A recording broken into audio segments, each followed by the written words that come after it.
Thank you for listening to this message from Northwest Hills Community Church in Corvallis, Oregon. You can learn more about our church at nwhills.com. Today, Youth Pastor Gary Jones continues our 10-week series on the life of David. In 1 Samuel 17, we read the epic story of the duel between David and the Philistine champion Goliath. Though Goliath was mighty, David triumphed over him because he had faith that God would be on his side in the midst of the battle. Likewise, God calls us to step out in faith and trust, placing our lives fully into His care. Also, as part of the Something to Say series, we'll start the message with a testimony from Kylie Peterson, who used to be an intern here at Northwest Hills. We hope you find it encouraging. Now, here's today's message.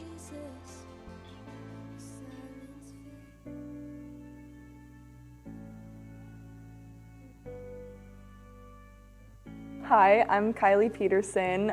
You might recognize me from doing the worship internship last year here at Northwest Hills.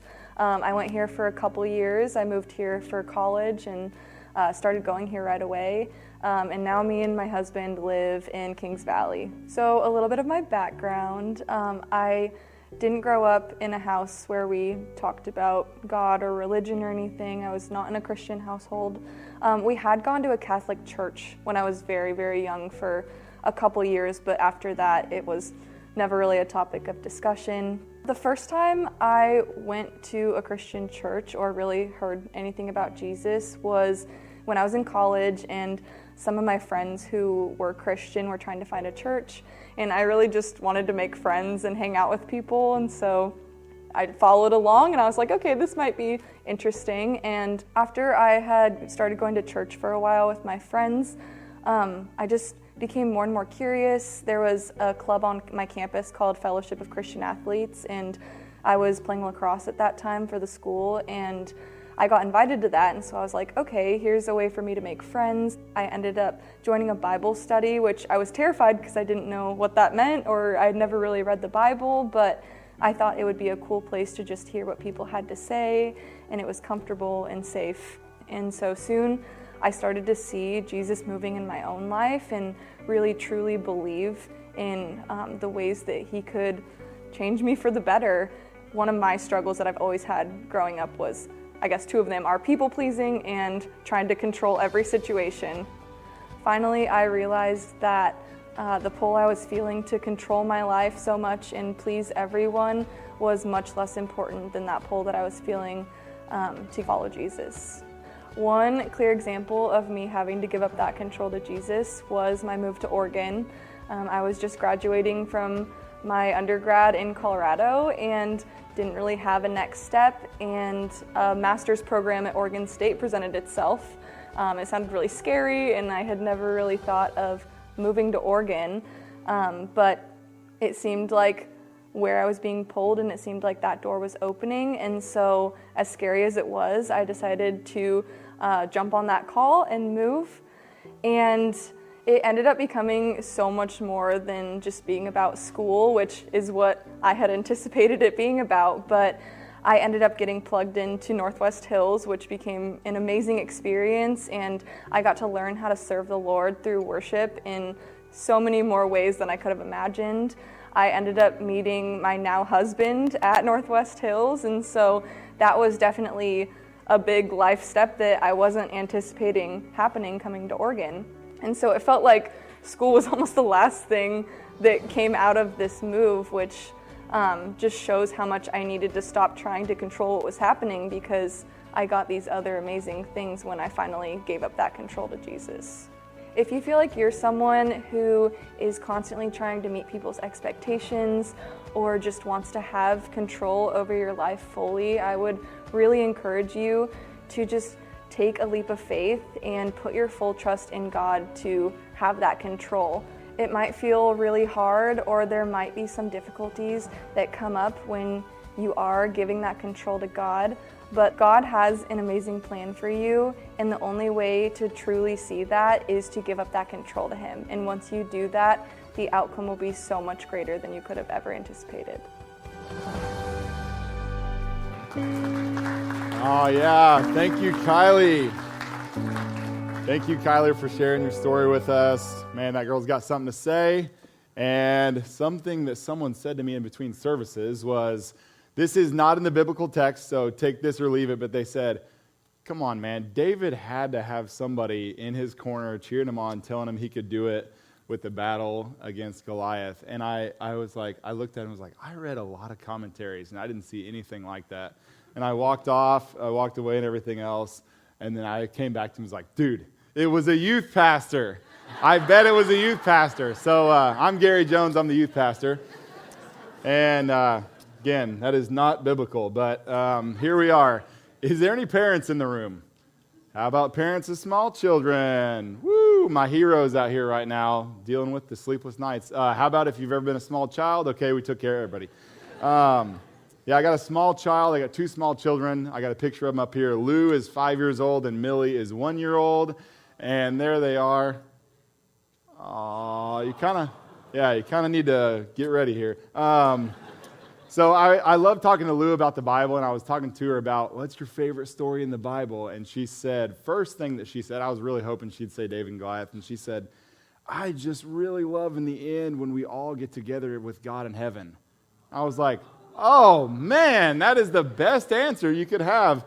And so I was like, all right, what's next? And she said, well, Noah's Ark. It's like, yeah, I mean, it's kind of a tough story, but there's a promise, and I could see how you'd like it. There's a lot of animals. I was like, what else you got for me? And she's like, David and Goliath. She knows I'm like fishing for an answer. And so I said, hey, tell me about the story of David and Goliath. What do you know about it? And she says, well, God chooses David as king. It's like, oh, that's pretty good. Yep. What else? And she said, what was the second thing she said? She said, he ran to fight the mean guy. She knew that he ran. And we call him the mean guy. That's what it says in the Storybook Bible. And I said, yep, that's right. And then I said, what else? And she said, God's power made the rock hit him in the head. And I was like, man, this kid is smart. How did you know that? And so I asked her, how did you know that? And you know what this kid said? I saw the movie. Mike, apparently it's not just the book, they made a movie about it. So, life with small children. The kids always got something to say. And as Mark said, that's our theme for the year. Something to say. Jesus changes everything, so we have something to say. I'm super stoked this morning for what God's going to do and say to us through 1 Samuel 17, the story of David and Goliath. And I'm with my daughter. It's got to be top 3. It's epic. It's awesome. And it follows the story from last week that Pastor Josh kicked us off in this series with, where he talks about how David's faithful in all these different areas. He's faithful in waiting, in terror, in chaos, in victories, in failures. He was a faithful guy. And today we get a close-up view of what God has to say to us through his faithfulness. And a question for you, a real question for you this morning is, where do you need God to show up in your life? And maybe you're coming here and you're not even looking for God. I met a guy this week that asked me the question. I don't know how many times I've been asked this, but he said, okay, so you're a Christian. So what's that mean? Like, what are the things that you do? And I was like, oh, that's a really great question.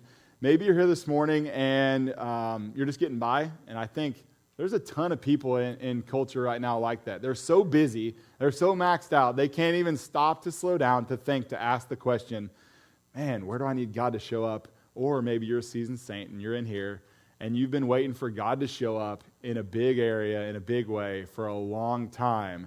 And no matter the case, God's going to say something.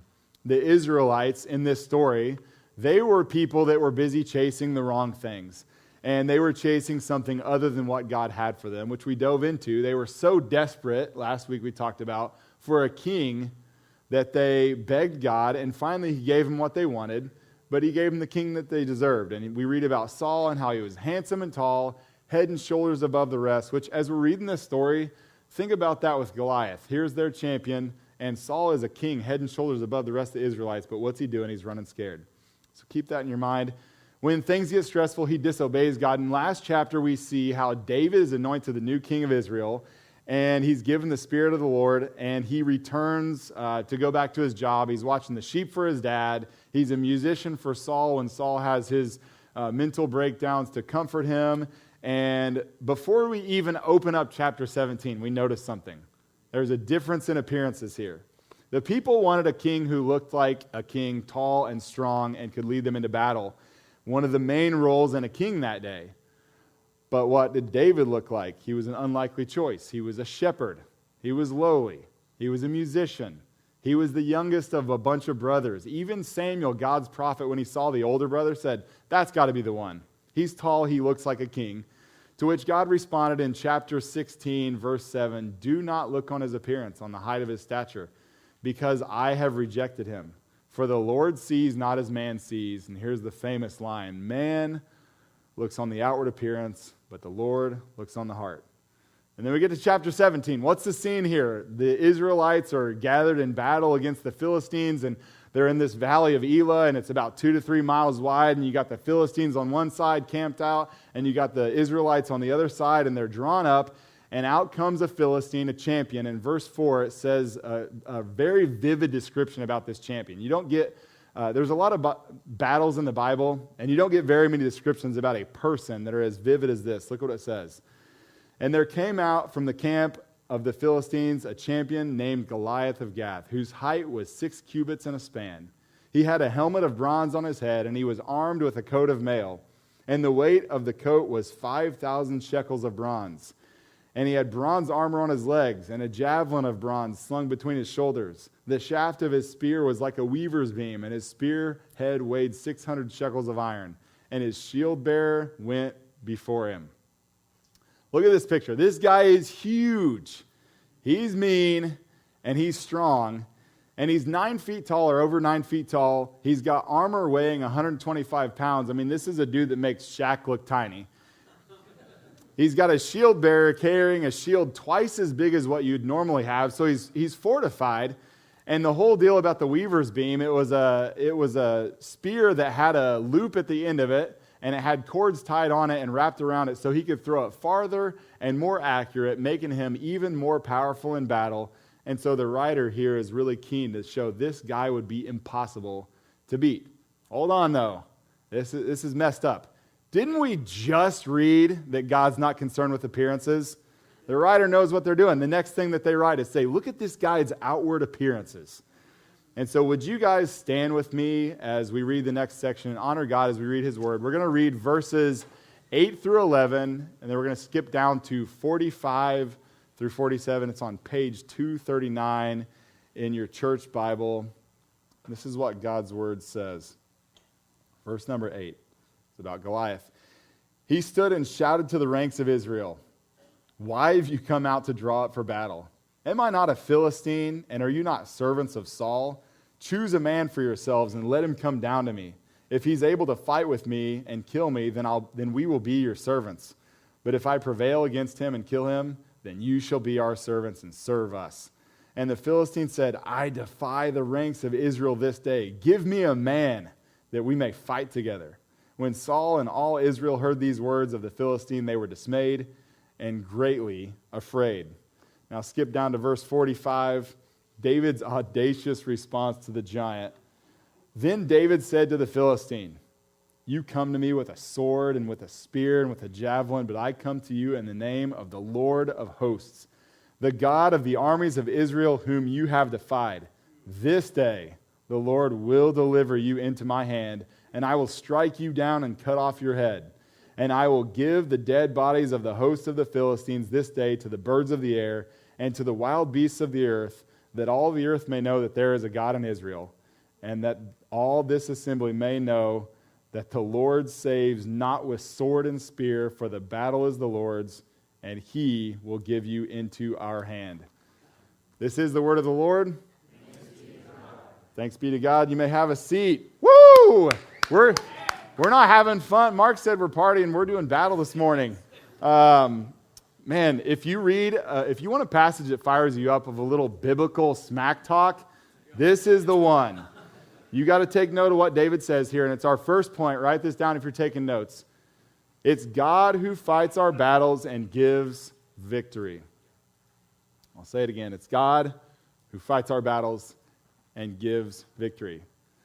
You see, the problem, before we even get started here with this story, is before we even have David facing Goliath, they wanted a king to fight battles for him, and that was a problem because that's a job that God wanted for himself. He wanted the people to look weak so that he could look strong. You don't need a king, you have me.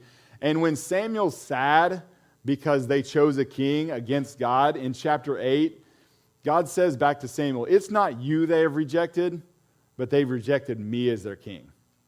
So now they got a second problem. They're full of fear in the face of this impossible to beat giant. And why is that? Because now they're forgetting who God is and who they are, that they're his people.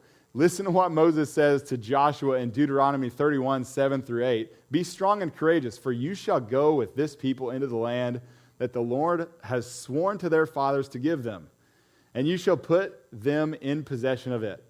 It is the Lord who goes before you. He will be with you. He will never leave you or forsake you. Do not fear or be dismayed. And what's Israel doing right here?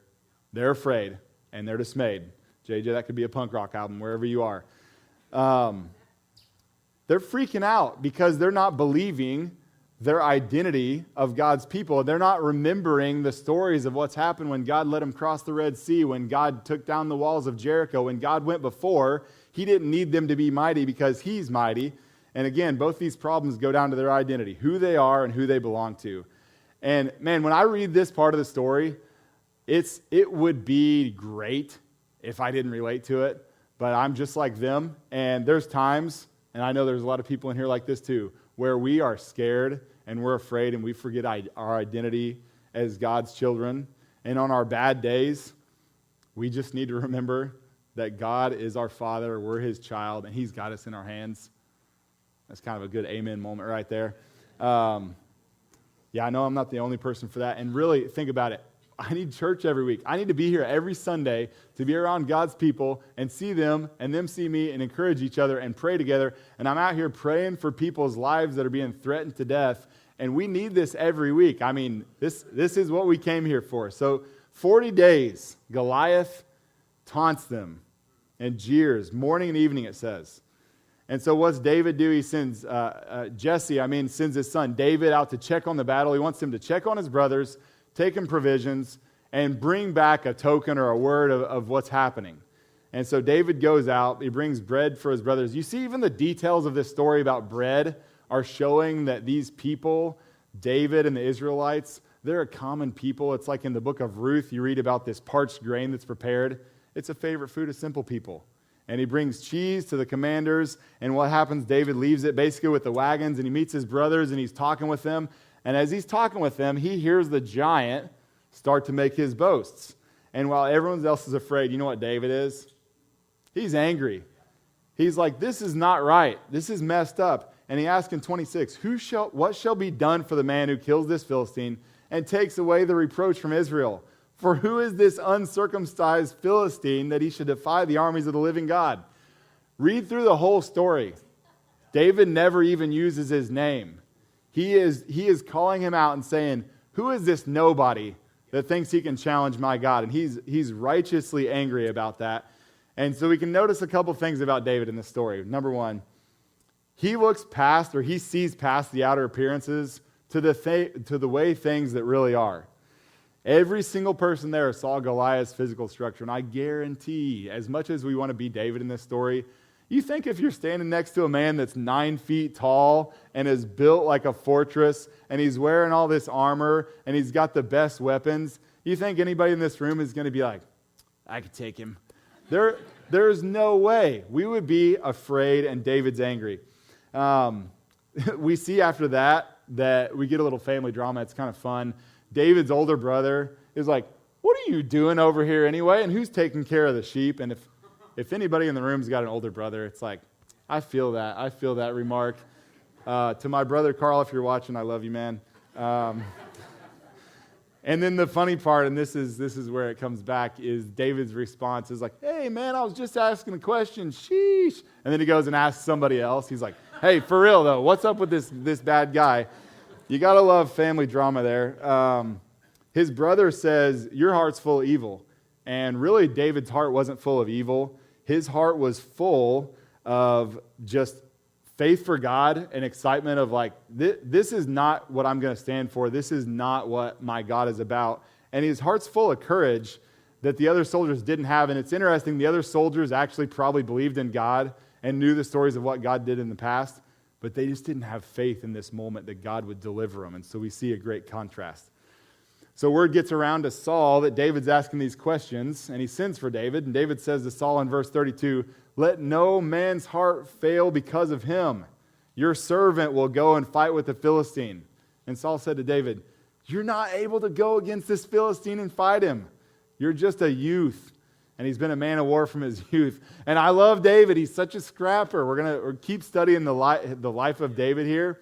He's a good back talker, man. He's got a lot to say, something to say back. And he says, no.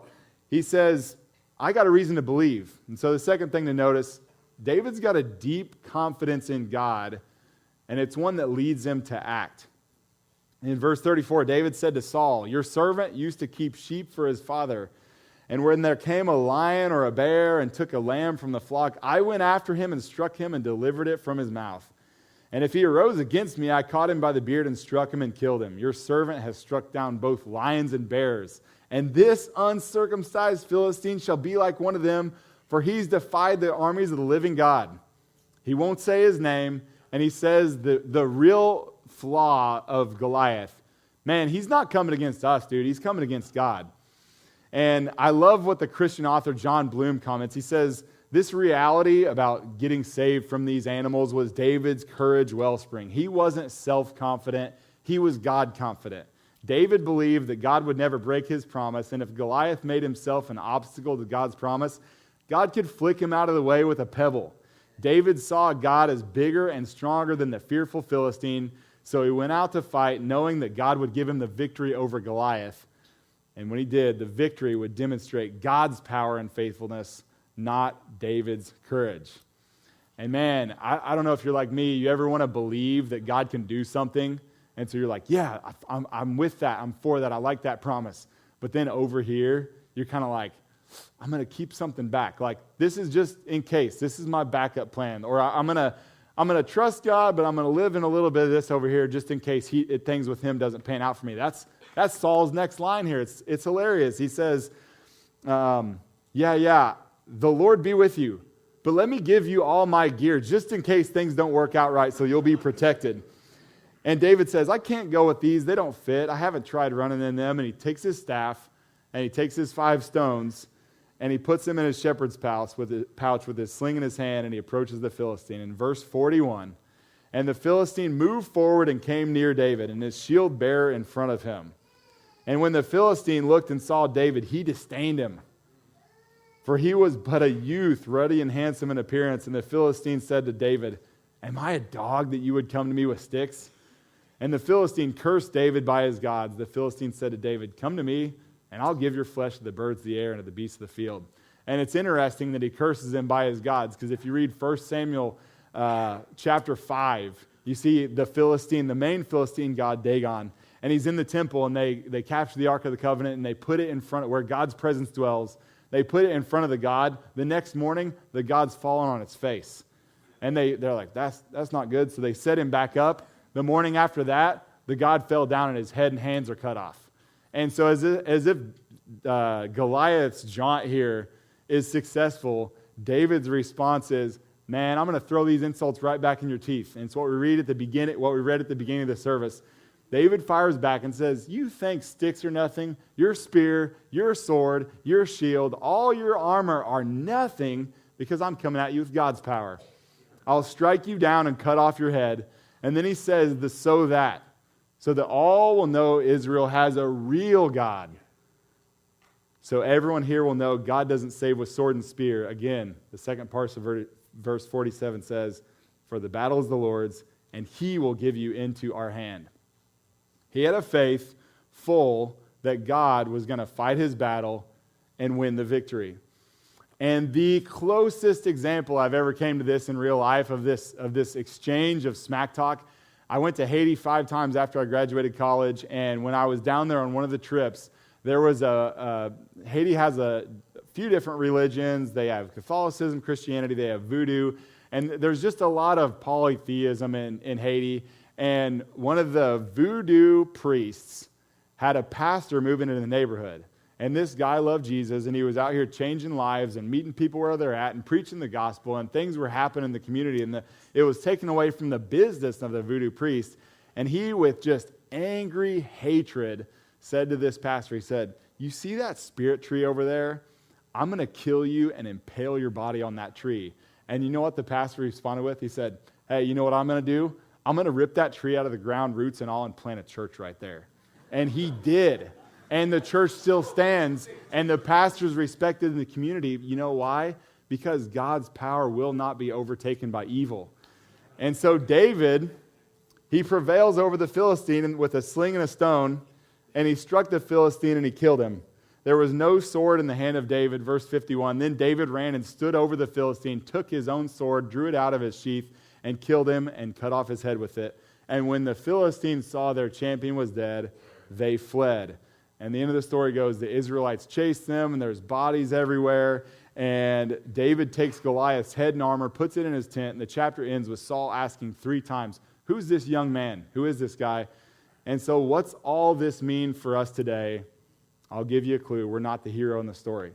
Because the story David and Goliath is often misunderstood as a underdog story. And there's been books that have been written about it, and it says something like this: an unlikely hero used a weapon of war that he trained in, and so which was a sling, and so he rises up, he takes courage, and he takes down the giant in his life, and that's what you can do. You can take down the giant in front of you. And you know what the reality of this story actually tells us? The real giants we're actually faced with are our own sin and the spiritual battles that rage against us. And when we start to, like David, see things as they really are and realize the truths from Ephesians 6:12, that we aren't really battling flesh and blood, but against spiritual forces in the heavenly places. And it's in this battle, we need a champion outside of ourselves. And at the beginning of chapter 17, when Goliath comes out and says, "Hey, send out your best guy, send out your champion," the Hebrew word for champion means the man of the in-betweens, or the man between two parties. And when David conquers Goliath, whose scaly armor actually should remind us, his armor was in plates, it was like scales. It should take us all the way back to Genesis 3 and remember, oh yeah, the serpent who deceived. And when we see his head cut off, we should think about the serpent's head is struck and crushed by Jesus. And the dragon in Revelation 12 that falls is reminiscent of these scales in this guy's armor. And Goliath represents evil and sin. And we see how David, not us, is the shadow of the one who's to come. God's anointed king who does for the people what they can't do for themselves. And he stands in their place and wins the victory. And David and Goliath, it's just not an underdog story, it's a faith story. After David gets a little shout out, you guys might know Hebrews 11, the Faith Hall of Fame. In verses, in all the verses before it says by faith, and it lists a lot of people. And at the very end it said, yeah, if I had more time, I'd talk about David. Well, he's in there. He's got a little cameo. The first 2 verses of the next chapter say this: "Therefore, since we're surrounded by such a great cloud of witnesses," David's an example of that, "let us also lay aside every weight and sin which clings so closely, and let us run with endurance the race that is set before us, looking to Jesus, the founder and perfecter of our faith, who for the joy that was set before him endured the cross, despising the shame, and is seated at the right hand of the throne of God." And if we keep our faith and our eyes fixed on Jesus, it'll help us walk in our faith today. And you're not alone. If there's a giant that you need to start trusting God with and his ability to fight for you, there's a whole room full of people that are looking to a better example, which is Jesus. And so the question, where do we need to see God show up in our lives? Man, all of us, first of all, we need to let Jesus take our sin away. He's the man in between, and we have to believe in him alone to be saved from what we could never save ourselves from. And the second thing, we need to put our confidence in him. When we see problems that are larger than us, we need to look to him who could do it. When we're faced with how weak and inadequate we are, we got to remember, nothing's too big for him to handle. There's no addiction, no pattern, no hurt, no problem in your life that's too big for God to handle. And a real-life example, and I got so many of them. Yesterday I was talking to a friend. He was actually one of the guys I've been to Haiti several times with. He's a pastor. His name's Pastor Tracy. He kind of reminds me of Ron. He's always super upbeat. "Hey, Gary, how's it going?" He's just like the happiest guy. You just want to be around him. And on the phone I said, "Hey, man, how's things going?" And we haven't talked in a few years probably. And he said, "Oh, they're going okay." And I said, "What's going on?" And he said, "Well, I just lost one of my granddaughters, one of my grandkids. They were going to be 1 year old. And I just started thinking about my daughter, Millie, and it became really real, and I responded and I said, that is so hard, man. That is a problem that seems too big to handle on your own. And the truth is, God's big enough to handle a giant like that we're faced with. When we're weak, He's strong, and He promises to be with us. And when we trust God with the difficult things in life, the great thing about Him as God and His power is He gets the chance to show off His ability to fight and win the victory. You'll notice in the story, David doesn't take credit. He gives God the glory. And that's what this theme, Something to Say, is all about. It's about putting on display the way that God transforms lives through Jesus. And one of the coolest things about transformed lives is that we're invited into the battle. Like at the end of the story here, when the Israelites rally because the champion goes down, and it's as if David's just saying, come on, and everybody rushes and they're into the battle. That's what God invites us into once we know Him. He says, do this battle with me. Be my co-laborers. Come on this mission with me. Preach the gospel. And I got tons of examples to share with this. I think there's just a lot of people in our church and community that are really out there in the Word and practicing the disciplines and preaching Jesus to people and being light in dark places. And just one small example this morning, right now, she went to first service. Now she's leading youth, talking about missions, but it's a girl named Beth Witten. She was a college student here for several years, and she just graduated, and she said, you know what? I feel called by God to go to the Middle East, and I'm going. And man, you just want to talk about a super sweet time this past year in my life. It's been reading her prayer letters and praying them with my wife and with my daughters. And if you could read her prayer notes, I'm going to read a few specific phrases that this girl said. Every month you'd hear these kind of prayers of faith, that God fights our battles. And listen to some of these. Pray that God would help me be bold in sharing faith. She's asking for things like strength, wisdom, endurance, words to share with people, energy, vision for their team. This was a specific quote. She said, that I'd learn to trust more in His Spirit every day. She's asking for discernment. She's asking for God to bring people to Himself. She names them specifically. And for people to see Jesus as the solution rather than trying to work harder to earn God's favor. You guys are getting the picture. This isn't someone who is out here saying, I'm the hero, I can do this. She's saying, I'm totally reliant on God. I trust Him that He's going to work, but I need Him to meet me and fight my battle and bring the victory. And it's what David was, very much like her. She's a single woman. Now she's engaged, so congrats to her. Show up to church, you'll meet a great guy maybe. She's out here on the mission field, vulnerable, single girl, in a different culture with a language barrier, and just like David was vulnerable on the battlefield, and he goes out there with a sling and some stones, and it's got to be God's power that's at work. And if you're here this morning, you're wondering the answer to that question I ask, when is God going to show up? Jesus has already won the battle over Satan, sin, and death. And so there's an invitation for us this morning. There's an invitation for the person who doesn't know the truth about God and how He sent His Son to be the man in between that could save us from our sin, the sin that we could never save ourselves from. We could never get away from it.